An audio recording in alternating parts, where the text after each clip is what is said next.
and welcome to Inner Circle Guidance. Today we're going to be doing a collective reading, but for those of you who are new to the circle, hello and welcome. Don't forget to hit the subscribe button. I post new videos every single day. And if you're looking for personal services or personal readings, I offer them through my website, innercircleguidance.com. Let's find out what the circle needs to know today.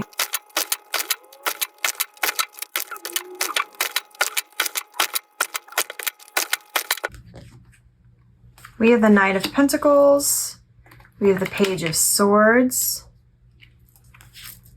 We have the Knight of Swords. We have the King of Swords, the Knight of Swords. Wow, that was crazy. And we have the Hermit. The Hanged Man on the bottom of the deck. Right off the bat, with this many swords cards on the table, this reading is very much about communication and about the way that your thoughts influence your communication. A lot of you need a new perspective on the way that you're communicating with spirit and the universe. It's going to require you to go inward, and it's going to require you to change some things around that are going to allow for long-term sustainable change to come in. There's this sort of energy with the Knight of Swords of things kind of coming, rushing in, no regard for the consequences whatsoever. There's also this sort of unfocused energy and an inconsistency where it's like a lot of changes in direction are happening very quickly. What I'm really seeing here is that a lot of you are really looking for major changes to be coming in your life. But for some of you, the way you're communicating the desire for change is causing a lot more tower moments and a lot more upheaval in your life than is necessary. You have to remember that when you are on a particular timeline and you want to be on a timeline that is very vastly different from the one you are currently on. That means that a lot of change has to come in order for those two timelines to align.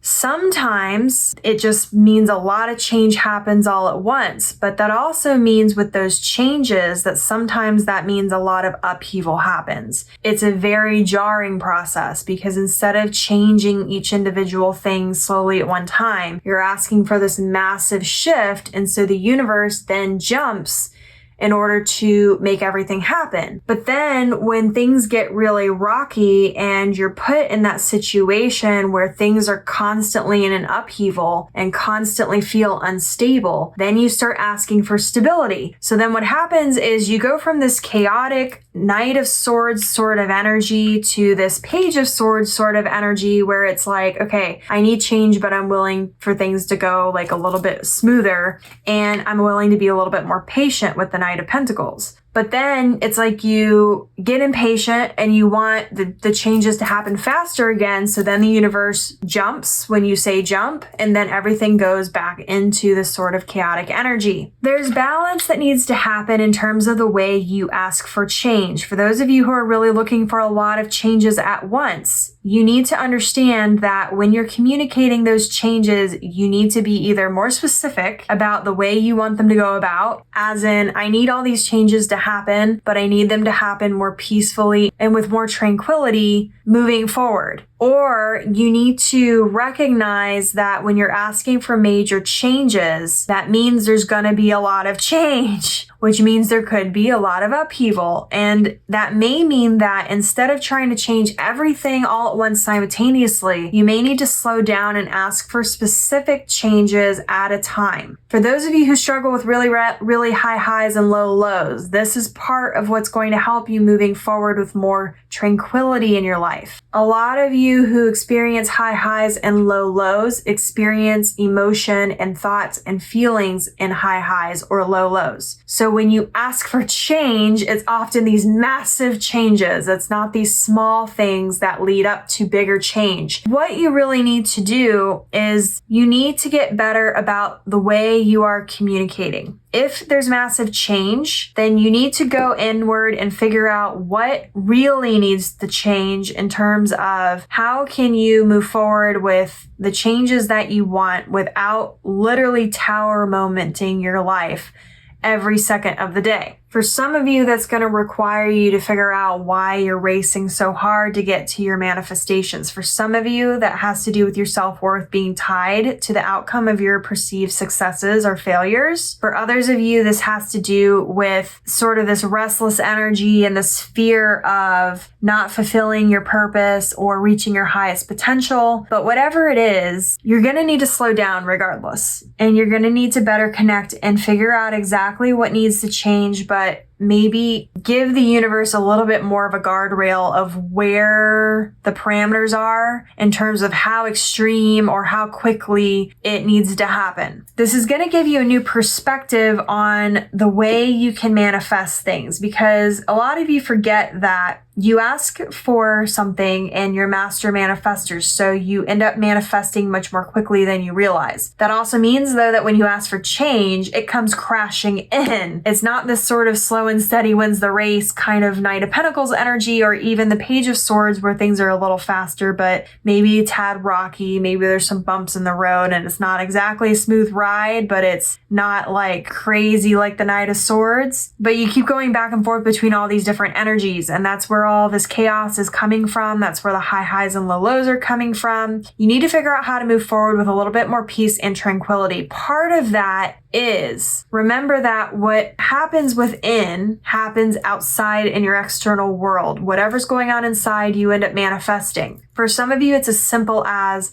the energy in which you are asking. So for those of you who are in this constant movement state, you're not taking any time for yourself, you're always busy, not necessarily productive. There's always 50 million things on your to-do list. You never seem to accomplish hardly any of them, or you accomplish them and then the second you accomplish them, there's that many still on your to-do list. You need to slow down. When you are acting from that energy, you are attracting that energy to you. This rushing around sort of energy with the Knight of Swords, if that's not serving you, or if it's not serving you consistently, where you're consistently stuck in that energy, you need to go inward and figure out how to slow down so that you can fall back into more of a Knight of Pentacles or even a Page of Swords sort of energy, where things are moving, but it's a lot more consistent and steady.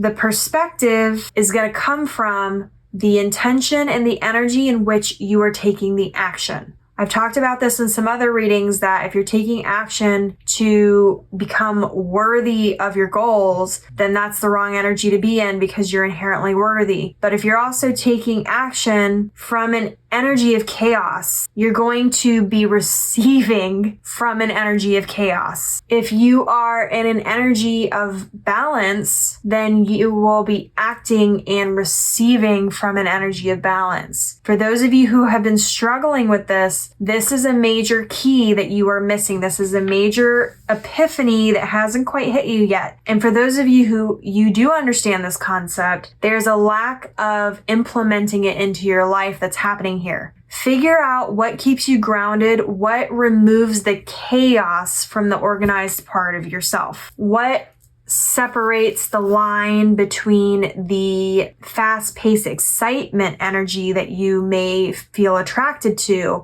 and the chaos and the craziness that maybe may not be benefiting you. The stress, for example, the worry, the burnout is a good one. Find that line and figure out what keeps you from teetering to either side. Part of you need to slow down, and this is also like a major thing you're missing, is that your body gives you cues. When you are reaching burnout, you have cues from your body. You get tired, maybe you get cranky, maybe you can't focus. There's certain cues that you receive that you then choose to ignore. If you can start paying attention to your body and paying attention to the way you feel and the way you're thinking, and you can slow down and be more intentional and be more reflective of that, then the little changes can be subtle and can be more of a maintenance instead of you always in a deficit trying to catch up. And for a lot of you, that's one of the major issues is you're always in this sort of deficit energy, this chaos, this stress, this burnout energy that is not giving you the right perspective and energy to move forward with intention and with more tranquility. So if you're looking for balance, if you're looking for calm, if you're looking for things to not always be like life or death type of energy, you have to shift the energy. You are the beacon. You are the magnet. You are the dial that determines how crazy or calm the energy is. I talk about tuning in and tuning out a lot when it comes to people who have a lot of empath ability or psychic ability where you need to learn how to turn your sensitivity up or down. It's sort of the same sense here where you need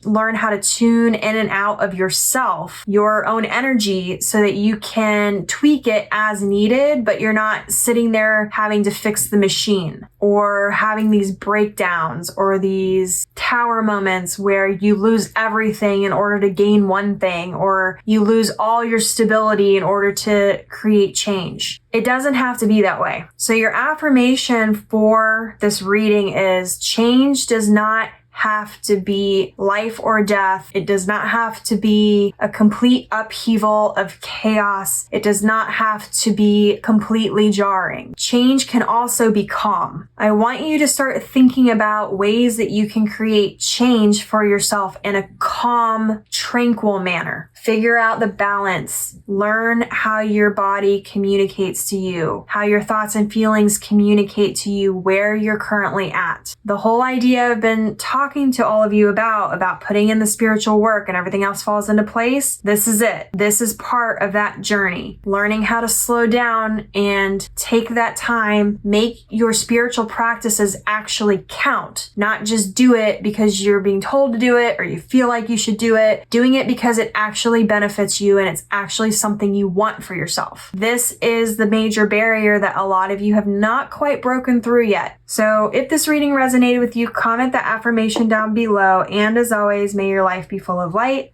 full of love, abundance, and gratitude. I'll see you next time.